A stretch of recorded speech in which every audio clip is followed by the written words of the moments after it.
ঢাকার ধামরায়ে বাবুল মেম্বার হত্যা মামলার এজাহার নামীয় ৩ আসামি গ্রেপ্তার। ঢাকার ধামরাই উপজেলায় আলোচিত বাবুল মেম্বার হত্যা মামলার এজাহার নামীয় ৩ আসামিকে গ্রেপ্তার করেছে ধামরাই থানা পুলিশ। বিশেষ অভিযানের মাধ্যমে ধৃত আসামিরা হলেন অনিক, আয়নাল ও শয়ন।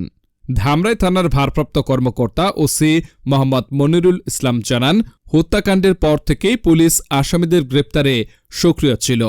অবশেষে মাত্র ২৪ ঘণ্টার মধ্যেই ৩ জনকে আটক করা সম্ভব হয়েছে।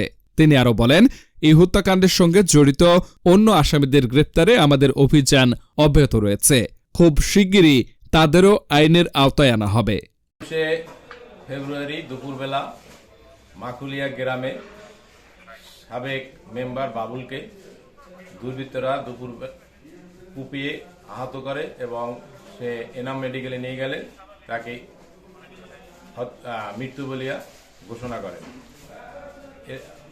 নিহত বাবুল মেম্বারের স্ত্রী গত ২১ তারিখ রাত্রে অত্র থানায় অভিযোগ দিলে মামলা রুজু করা হয় এবং এজাহার নামীয় আসামিদের গ্রেপ্তারের লক্ষ্যে পুলিশের একাধিক টিম বিভিন্ন জায়গায় অভিযানে নেমে যায়। আমরা মামলার ২৪ ঘণ্টার ভিতরে অত্র মামলার ৩ জন এজাহার নামীয় আসামি আয়নাল, শয়ন ও অনিককে গ্রেপ্তার করতে সক্ষম হই। আজকে তাদেরকে বিজ্ঞ আদালতে প্রেরণ করা হবে এবং মামলার মূল রহস্য উদ্ঘাটনের জন্য আসামিদের কাছ থেকে তাদের ব্যবহৃত অস্ত্র উদ্ধারের জন্য ৭ দিনের পুলিশ রিমান্ড